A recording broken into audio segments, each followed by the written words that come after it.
lately he's been given a lot of insight, but the first year he was like, you got to figure it out. And of course, We had a lot of conversation. we did after I did the initial entering.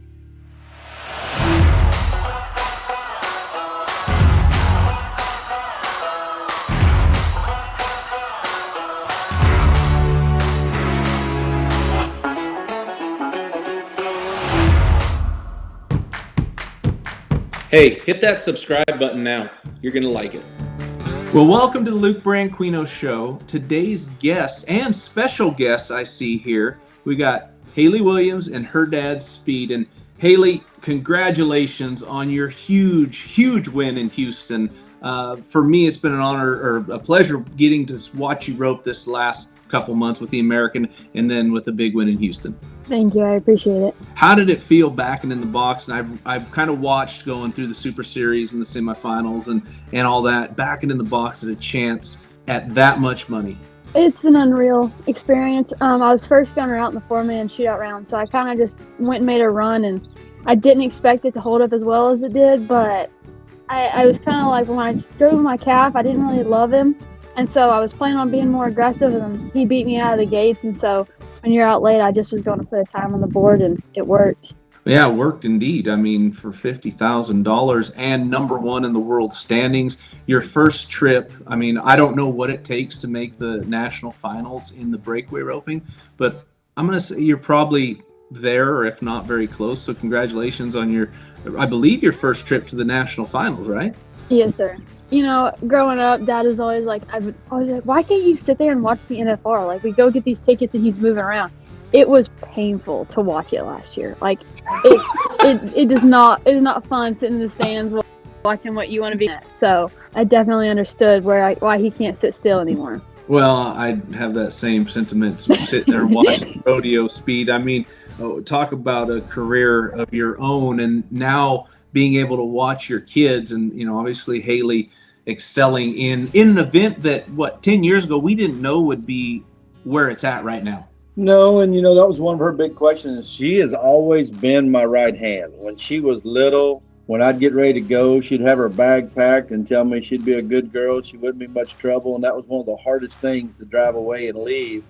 And you try to figure out how she can fit in the plane and go with you in the whole deal. And she asked, Dad, can I make a living with a rope? And I couldn't honestly say yes. I said, but you can get an education. We did softball for a little while, and she run a lot, and she didn't like to run, and her horse did all the running when she was 11, and she won $1,800 that weekend, and she played a softball tournament all week in the cold and the wind, and afterwards I'll never forget her looking at the trophy and going, Dad, can I buy a hamburger with this? I says, no, you cannot. She goes, I think we need to rethink things through here a little bit. I can get an education with a rope, right? I said, yes, ma'am, you can. And that was her big turning point.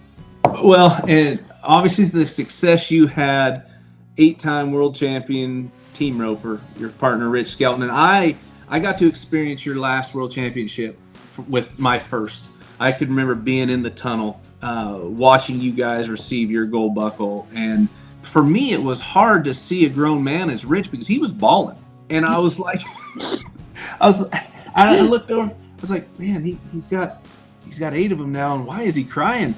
Well, when I won my last one, that emotion that you have from the first to the last, for me especially, was incredible. Just the feeling of, okay, one more down, let's go get another one. You don't know that might be your last one. Yeah, and that was one of the big things after I won my first world title. The first roping I went to was Odessa, and I had a gold buckle on. I thought it was all going to be easy, and I missed the first 2 steers I run, and that was a huge moment in my life. Like, it doesn't matter what you've done yesterday, you've got to prove yourself every day, and that steer does not have any idea who you are, so it doesn't matter anything.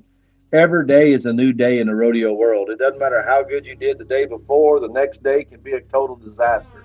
But yes, our 8th world title was kind of different because both of my good horses were down most of the year. We weren't in the top 30 after the winter rodeos, and that's normally where we were winning the world. We didn't even break the top 15 till Reno, and it was the only time we won the world was after the 10th count NFR. No other world title was that way. That one was probably the most difficult hardest, longest. We both had little kids at home, and it was a whole nother world. We kind of both knew that the journey was over. So Haley, you weren't old enough to get to experience any of these stories your dad was just talking about, but the knowledge he brings to the table for you, how important is that to the success that you're having? It's pretty awesome being able to have all his knowledge, but growing up, he would always tell us stories and whatever, and we'd beg him for more. And he'll find more just conveniently when we're not there, and we hear about it from someone else, and we're like, what? We haven't heard that one. When I went out to the Northwest, he wouldn't give me any direction. He was like, you got to figure it out on your own. And so my whole trip to the Northwest, I think there's only 2 rodeos I entered without truly mapping it out how far it would be. And that was Baker, Montana. I remember it was one of them.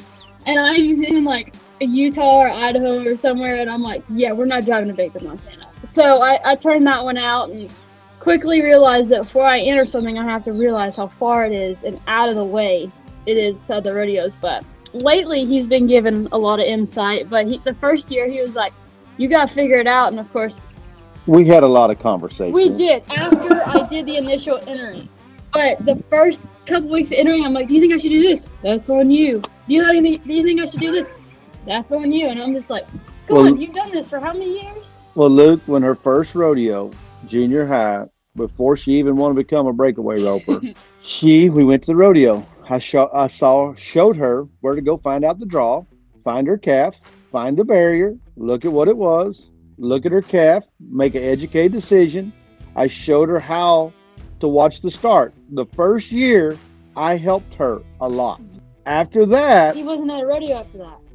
It wasn't like he just didn't help. He just quit going and was like, I go to school. And so it was like, he coddled me the first year, and then it was like, dip in the big sea by myself, and I'm like... She had 2 rigs going to junior high rodeos. So it was a full-on deal, and somebody had to pay for it. So I make a living teaching other people the same thing that I teach my kids. So it's been a fairy tale, but the breakaway has been a new challenge. When it really started, she started excelling in it. One of the big things was that she was wanting to find her a young horse. She found her a young horse. We rode him at the house, and then he didn't vet, and he had a bone chip, but it was on the outside of the knee. It wasn't anything that was bad, but I've never bought a horse with a bone chip. I mean, hey, they got a bone chip, knees and stifles, we run from. I mean, that's right.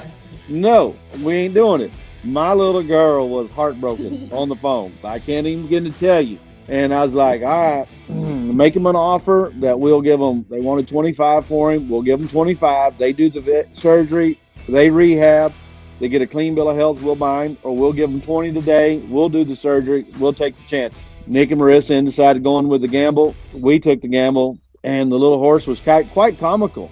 It's probably as close to Viper as anything I've ever rode. As far as intelligent-wise, athletic, probably has more run than Viper. But so broke, but he was very, very green. And she got him, and it was quite comical. He overreached one day, got a little boo-boo. And I mean, he got pissy in the box, bad the box. And I said, hey, Viper was the same way. He hurt himself. He didn't want to work the rest of the day. And then what was it, like 2 or 3 days after that? This was like a couple weeks after I got the A-OK from Charlie to start riding him again and ripping. And I make a run, and he holds up the leg he had surgery on. And I'm like, oh my gosh, I'm thinking he just shattered it. He had a pebble underneath his shoe. And I don't even mean a rock. It was a pebble that was just causing tension. And I mean, he wouldn't put it down. Tragic, huh? Very. Viper, same way. He would let you know if the ground was bad. If you went to a muddy arena, you don't even need to put him up. Get it saddling. He will not run in the mud. He slips. He walks around like little patterfoots, like he don't like the mud, and he didn't like the feel of it hitting him in the belly. You could run him off down the mud. He would not run. Houston, the chalk line. You throw before the chalk line, or he would jump it. You could not warm him up and make him go on the chalk line and touch it. He would cross his feet, and he could know where his feet were. You go back, and it'd be a perfect white chalk line. He wouldn't step on it. At Liberty, Texas, it had holes in the roof where the sun come through. Oh, yeah. He would weave them like a pole going through the line. Wow. We talk about horses and how their characters are. I mean, and I could remember seeing Viper watching him. In fact, Dr. Greg, I think, has a big picture of Viper in his clinic there. And, we talked a lot about it. But how about this horse you have now? I mean, how much has he meant to you? And what has he done for you just in the last couple months? He's an unreal athlete. When we got him back and we had a little bit of an incident, he threw me off the very beginning. He bucked me off, and it wasn't like not a little bit. No, it was like a It was rank. me off. He knew what he was doing, and of course I'm pretty bad about like if I buy a horse. And if I get a horse in and it's doing great, I'm like, perfect. It's getting everything like fancy. It's going to be slicked off and clean. New tailback. I've got my brand new saddle on him, brand new tailback. His whole setup I just bought for him. He bucks me off. I put the halter on him. I said, Dad, he's yours for a while. I don't want this. And I tied him out in the sun. I said, he needs to stand there for a little bit because I was hurting. So I did a little research. I called Nick and found out the guy they got him from and found out, hey, I just need to know. I grew up riding 10 to 16 outside horses a month, and there's a different way you approach them, the whole deal. And they could not find anybody that would say the horse buck. So I go get him out there, put him in the calf lane. When we were young, I mean, we rode all the bad ones, and I took and got 2 milk jugs, filled them up with pebbles and rock, put some sand in there, tied them on the D-rings where they'd bounce in the flank, the whole deal. Put one in the front where it'd go under his belly. I mean, he'd look like an old mule sack out there on him. I kick him off in the round pen, and he takes 2 jumps, fires, bucks, and just looks, trots. I climb right on him, Luke, go pin the cows with the milk jug slapping around, going behind his hind legs, the whole deal. And it ain't never bothered him a bit. He's never bucked again, the whole deal. But the calf set just a little bit, and she got over balance and put her feet in the flank, and he was goosey. And I'm not saying bucked. He thumped her like it was a professional thump. And one other time, but she had him about 4 months going, and he was doing really good, and she opened his motor up, and he got bad in the box. And she goes, Dad, he's yours again. He got real bad in the box. I said, the only way I'm going to do this deal is I get him for 6 months. She goes, what do you mean 6 months? I said, when I'm done with him, you will have a horse. She did not agree to those terms with it. I said, you want to ride him? You want me to ride him? This is the deal. I think I rode him one more day, and he was hot. I'm like, shoot, I got 2 older ones. I'll just ride them for a while. And I took him to every school. I rode him during the day. Gabe rode him. I mean, he went boot camp. And when I say he got to go different places, I travel a lot, do schools, places. He got to see a lot, do a whole lot. He got a little bit in the box, little mad, but it only took 2 or 3 sessions, and man, he become so good. And she flew down there to Florida to help me do some schools at 5M at Steve Monk. And this is quite comical, is that Steve is a big fan of Haley, is his own personal coach. She's got to come down there when I do lessons with him. They had a breakaway rope in there at the NTRL finals. And mind you, this arena has no place to breakaway. Like, they've got the calf lane, they got the pull up for all the shoot help to be safe from the heelers. And Dad's like, you're going to enter the calf rope in the breakaway. And I'm like, no, I'm not. Like, he's 5. He hasn't been roped on, breakaway at least for a while. My head horse come up lane. I had to ride him in the open roping.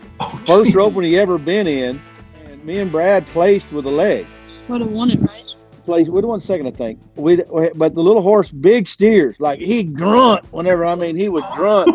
And he got to want to go left. And I told Haley, I said, all right, you need to enter the roping out here. She did not want to. It was outside. And I said, I've been riding him for 4 months now. You need to ride him at the roping. Heading and heeling, I'd probably only run 10 calves on him. But I did a lot of things, scoring, moving him around, the whole thing, putting a lot of buttons on him on the start.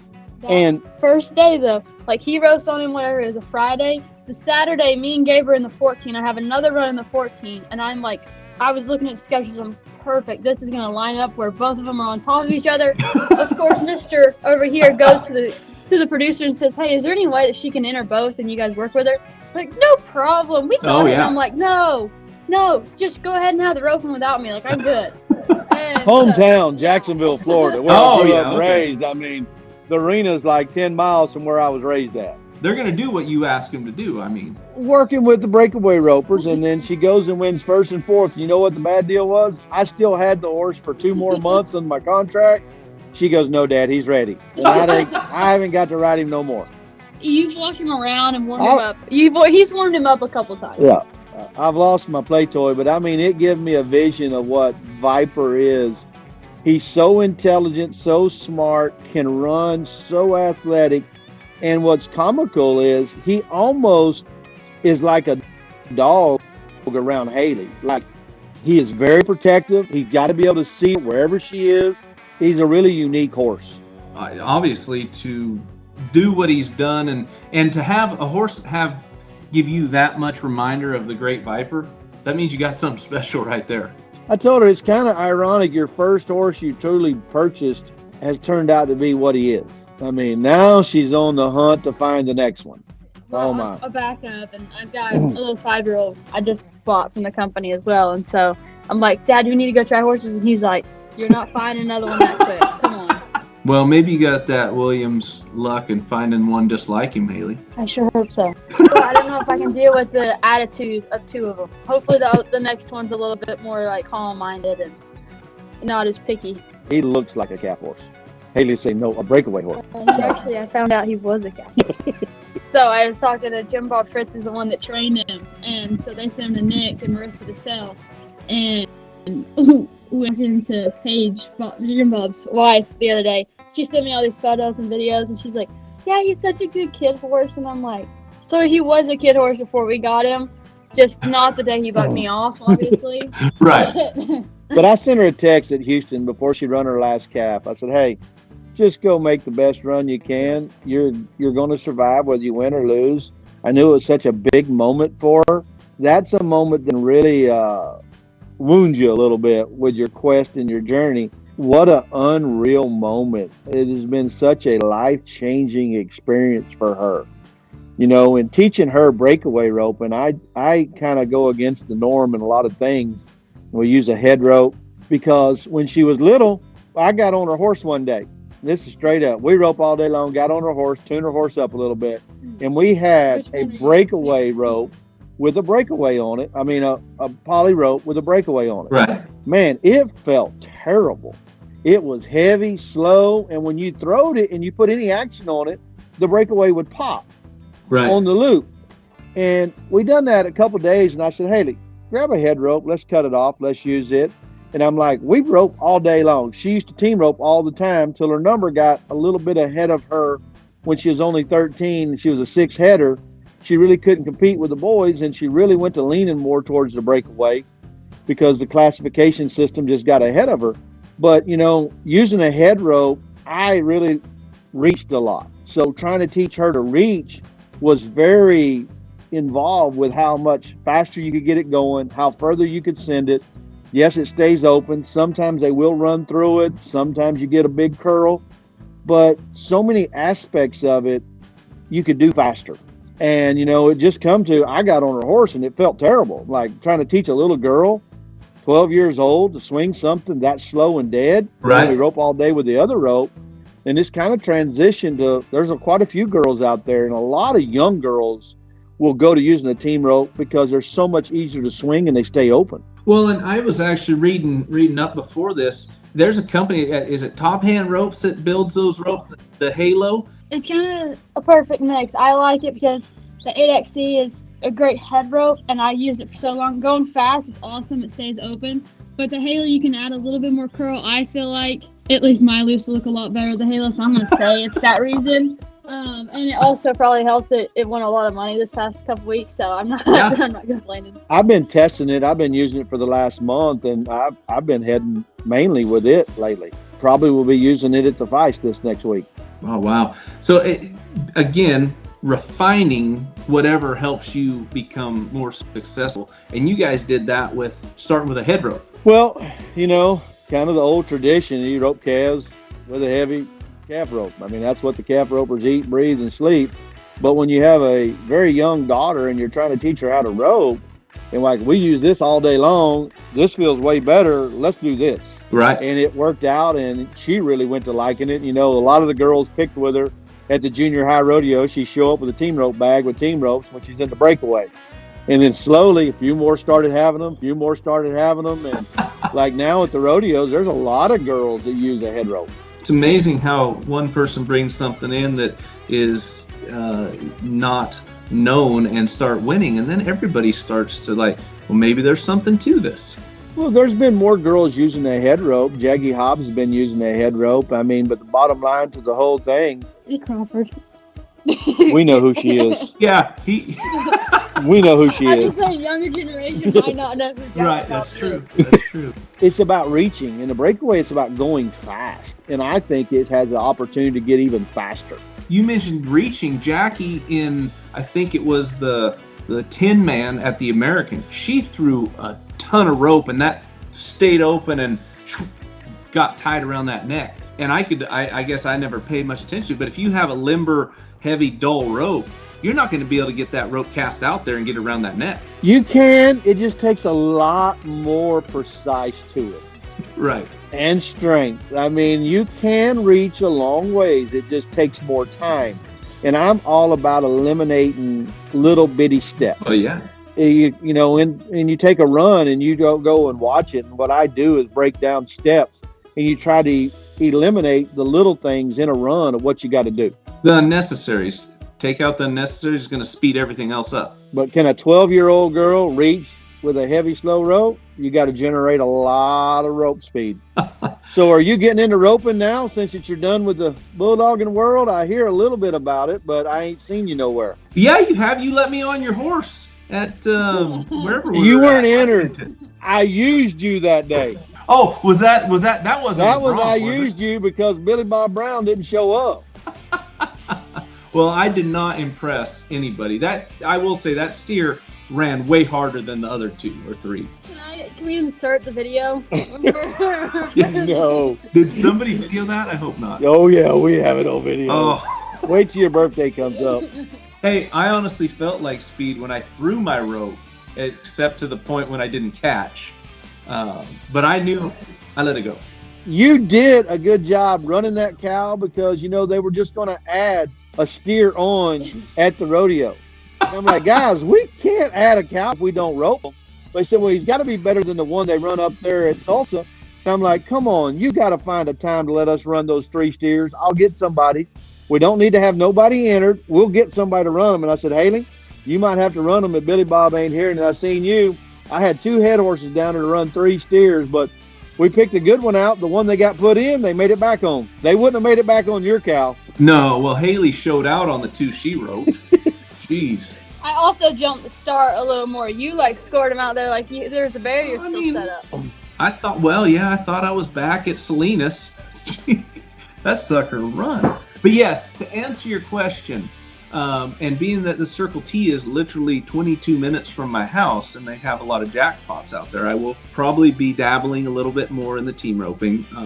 For one reason is that paid a hell of a lot better than you can win anything in the bulldogging nowadays. Except Houston. Well, except Houston. Let's talk about Houston for a minute. Was that not scary bulldogging? Oh my gosh, fresh steers, especially nowadays, and I know you will understand this, Haley, you weren't even born yet, but fresh steers back when I started, they were big. They weighed 550 pounds. They were lumbery. Their feet were that big around. Their tails drug the ground. You could run fresh steers in those situations because they weren't running and dodging everything. But Houston this year, that was scary. In a way, it makes me happy that I don't bulldog anymore. Seeing some of those, like JD Struckness flipping his horse. Wow. I was in the back when that happened. It was crazy. By the time this one hadn't even gotten back up yet, and he was almost at the chute, and all I see is I'm standing here watching the screen because you can't see anything from the back, and you just see all the police and security just swarming, and they escort some of them out, and I was like, oh my, what happened? And then of course it went viral on social media the next couple days about. Hey, the only thing I will say about the Houston bulldogging, I didn't skip one episode. You watched the bulldogging. This is like Gladiators. That was some wild stuff. You did not know what was going to happen every night. I bulldogged just a little bit. That scared me. You didn't know what was going to happen from the steer flipping your horse or the flagger not dropping the flag. I mean, there was so many things that didn't happen. And I want to talk about that. And Haley, you will hopefully get to experience this. Well, hopefully not. I don't know. In your career, but speed, you and I got to with the ERA, instant replay in rodeo, benefits. To me, and I'm just going to give you my 2 cents, I hate when you show up to rodeo and they have you in and out because it's about production. The sport of rodeo, we have to pay to show up. If we don't win, we got to go to the bank and get a loan. It's not like any other sport. So why not give us the opportunity to have the person that is meant to win? Man, I don't get on social media and post argumentative stuff. I try to stay out of it. But when Peyton Bray got flagged out the other day at Austin for this as good a heel shot as you could throw, I got on there. And then the deal at Houston, the calf roping. All my point is the judges, my deal at Houston, when it happened, I didn't think the barrier worked. Could I stand there and tell the whole world, barrier didn't work, Riley, you're not going to win the deal, Bo, you're going to win it? I'm not 100% sure I could have made that call with my eyes when I seen it. And that was my post, and it's blowed up on there and got a lot of people saying that's what his job is. So his job is to override a barrier system that has worked the entire rodeo to the final calf that's run at that rodeo and say, no, that barrier didn't work, you won the rodeo. Man, there's got to be a way to challenge a call for him and the contestant. Right. In the ERA, it costs you $500 if you're wrong. And I've heard a lot of people complaining about it, but they can't have it where you challenge every call made. $500 might be a little steep, but it's a step in the right direction. $500, Bo would have paid that all day long to challenge that call. Oh, yeah. Peyton then would have paid that, challenge that call. And then if the call don't get right, then you got to go by the judges. But I'm not here to bash the judges because that is a tough call. They're trying to do their job. And I don't personally think, everybody's against them when they show up, the whole deal of last week. But we've got to give the judges a way to have something behind their back to get the right call. Oh, for sure. And you said we're not here to blast the judges, which on social, a lot of people were blasting judges. They're not there to try to screw anybody. They're there to try to make it as fair of a competition. And for me, if I was a judge and I made a call and somebody threw the flag, I'd be like, I'm glad they threw that flag. Now the right person's going to win. I'm not scared of being wrong. And if a judge is scared of being wrong and doesn't want to make the call, then I have an issue with that. But as long as a judge is saying, okay, we want the right person to win. If I make a bad call, my bad, let's correct it. And that's what I like seeing. Like I said, Haley, you're going to get to experience that because I just seen the PRCA is talking about implementing the replay rule and how it affects in the breakaway rope. And I know at San Antonio, Jackie was telling me somebody had their rope break when it was on the calf's back leg. And that happened in Houston, too. Houston. And it was, I can't remember if it was the same girl or not, but I mean, it's a split-second deal. The judges at San Antonio did, like Aaron went and declared that it was wrong, and some things were said, and it was a call's a call, and, we all rodeo, and I learned it last year, that there's going to be times that it goes in your favor, and there's going to be times that it's not. I got the experience that the WCRA has the flag you can challenge, and so I've got to see it a little bit, and then I watched Dad in the ERA get the experience of calling of the flag, but the challenge flag.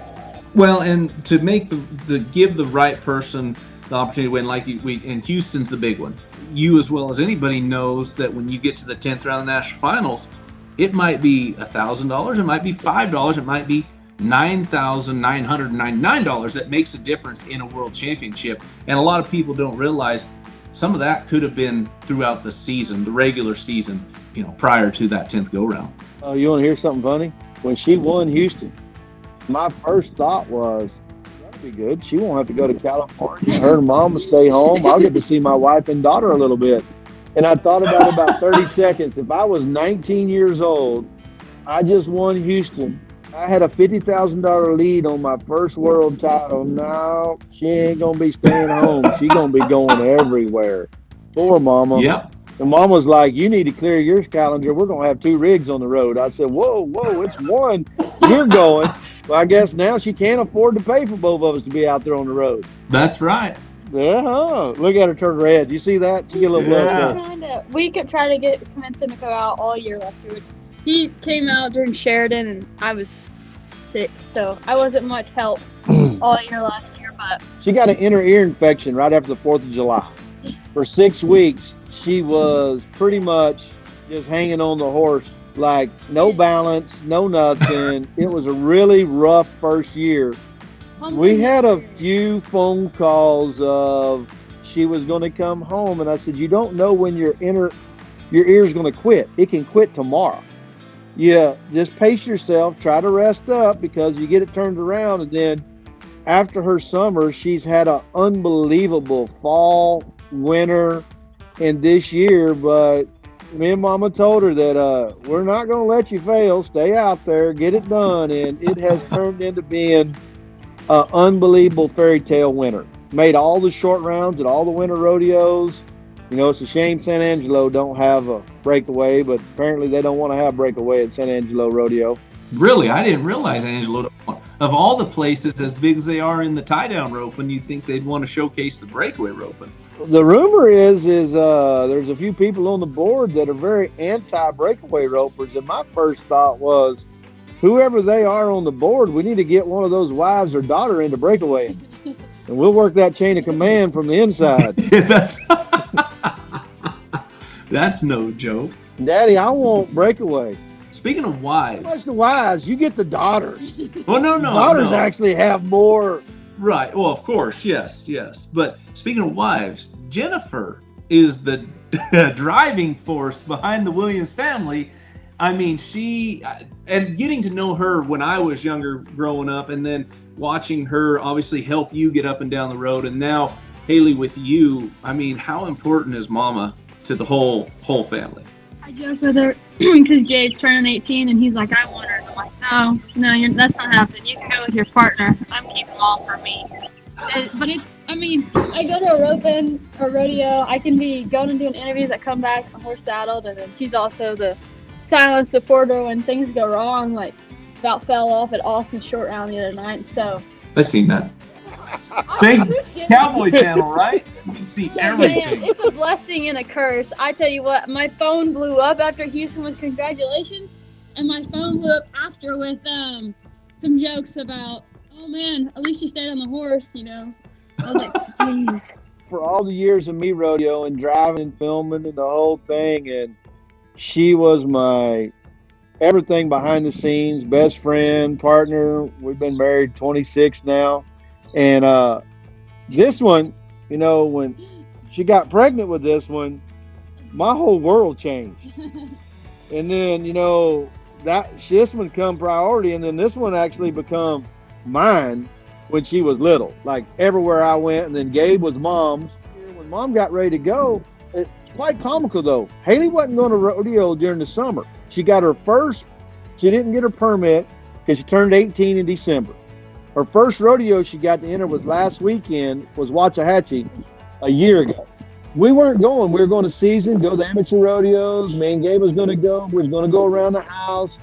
She breaks the barrier to win the rodeo. The next 3 of them she goes to, she places at.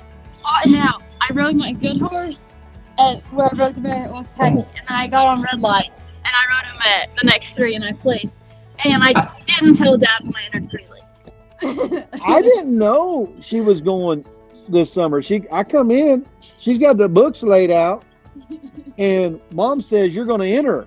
I said, whoa. We actually had a family disagreement. Dad said, I will help her, but I'm not doing the enter. She says, yes, you are. And I said, no, Mama, we going to have an issue here, because here's the deal. So many kids I've been around on the road, their parents did the enter. Yeah. They whine and complain. They didn't want to go here. They didn't want the all-night drive. They'd rather went here. They'd rather go there. I said, she's going to spend the first year learning this. This is what she's going to do. I will help her. I will answer the phone call. We can debate, talk about anything. We weaned out Primeville, Oregon. It didn't worth going to. It's a long ways from Texas. I said, you need to get your map out and look at these places and strategically look how much it costs to go versus how much you can win. I don't know how many miles they went last year, but when I rodeo, I didn't have to drive very much unless we had her wore down. It takes the driving and the feeding the animals and taking care of that with a major priority. When he did get to come with us, though, So when Gabe made nationals last year, they came up for Sheridan and what was it, the rodeo? Salt Lake. City, in the WCRA. And so we swapped. Mom went with Gabe, and Dad went with me. And this is I had just gotten my double ear infection. I didn't even touch the steering wheel. And he drove from Sheridan back to Ogden, and then to Nampa, and then back to Ogden. And he's like, "This is not what I came for." She was in the trailer the entire time. She didn't get out but an hour to get on her horse and rope. Other than that, she was in the trailer. Right in front of the truck with me. So I mean, everything hurt. I told Mom this is kind of different. He was not that close about it. He's just like, "This is not what I wanted to do." I was supposed to get to visit, see my daughter, the whole deal, and then we make Nampa and Ogden the same day. We got a slack start, same day drive, leave there. I said, this is like days driving across there to make two of them. And then they end up running the breakaway at the end, and we had like 6 hours to spare. Oh, I did catch a lot of slack from a lot of people why I ain't entered, and that's kind of the big question on the horizon around this household. Is Gabe turns 18, am I going to go with him? I said, I quit rodeoing to raise my kids. Now he doesn't have an excuse. I've got 14, 15 months left, and he'll be 18, and I kind of feel like my job's done on that. Well, we had a big talk. I mean, I have a place here I love, but we actually talked to the realtor the other day about putting it up for sale because I ain't going to be home. Neither one of my kids are going to be home. I love teaching people, but right now Gabe goes with me a lot. Haley used to go with me all the time to do lessons till she become a winner, I guess the word put for it. Oh, don't even. I was going all summer last year. We didn't win much, so I don't know if it'd just be a winner. It was. I got red light. I can mention now you'll go help me do schools, huh? What day is it? Hey, he told me the other day. He goes, "Wait, are you gonna go with me to this school? I don't know if it's Florida or down south." I was like, "Well, when is it?" "Oh no, I've got a breakaway jackpot." And he's just like, I was gonna try to get one last trip out of her, and then she wins Houston, and I know the answer now. You're gonna have wife and daughter that way, and you and Gabe this way, and I mean. Yeah, you guys I'm sure will be, as well as anybody, you might be overlapped somewhere or pass them on the way in and you're on the way out, or, is this going to be a resurgence of Speed Williams? I want you to understand something. The look in my daughter's eyes when she looked at me and goes, "You've had Mama, it's my time now." Oh! She's going with me. Who better to have her out there with than Jen, who's been there, done that, knows the ins and outs of the business, the trail. She probably knows more about rodeo than guys that have been rodeoing for the last 10 years. Travel-wise, everything about it. She enjoyed it, except for when I took her on a Montana run. That was the only time she was like, "We're not doing this again." It was sick as well, but we went to Plentywood, and then Glendive, and somewhere else, and the mosquitoes and the bugs in Montana. And so all my horses got like swollen everywhere, and I'm like really allergic to mosquitoes or any kind of bite. I just swell up super big, and so my mom's like, "Stay in the trailer, of course," and she's like, "We're not doing this again." We drove all the way up to the like tip-top corner of Montana for Plentywood, and so. When she said where she was going, I said, "Baby, I never went to those." Hell no. We went to that one. We went to one other one in Montana. I didn't do much time rodeoing, so I called Shane Swanky and Corey Mitty and had her talk to both of them. I said, "But I don't know nothing about Montana except that it's pretty, it's cool, it's not as hot." And she informed me that they won't be making that run again, but I think there's one rodeo that I've decided that I'll go to, and it's like on the very edge of Montana, closest to another state. And I was like, "Yeah, we're just gonna hit that one and go straight down. Like one day, we're done." She was by herself rodeoing with her mom, and she was just trying to go places, kind of have a little map. When she wasn't winning, her window got a little closer. Like her map distance to the rodeos got shorter. I can only imagine what Mama's going to have this year with her bank account and wanting to go everywhere. And we traded in the trailer and got a smaller trailer, so now I'm like, fuel bill is cheaper, and we can just go hit them all. Well, and there's no doubt that your success is just starting. And for me, as such a huge fan of your dad's and somebody that got to be in the same arena as him and got to witness his success, nothing but the best for you, Hali. I'm excited to watch you. I've been excited to see you. And like I said, what do they say? The world is your oyster. So go and get it. I mean, and what better parents do you have to support you and teach you like the way you can? I appreciate you guys coming on the show. Speed, we're going to have to catch up again because I have a feeling your name's going to start getting up there in the standings with Gabe, and that's going to be another great story on its own. But I appreciate you guys coming on the show, and best of luck to you. Thank you for having us. Enjoying it.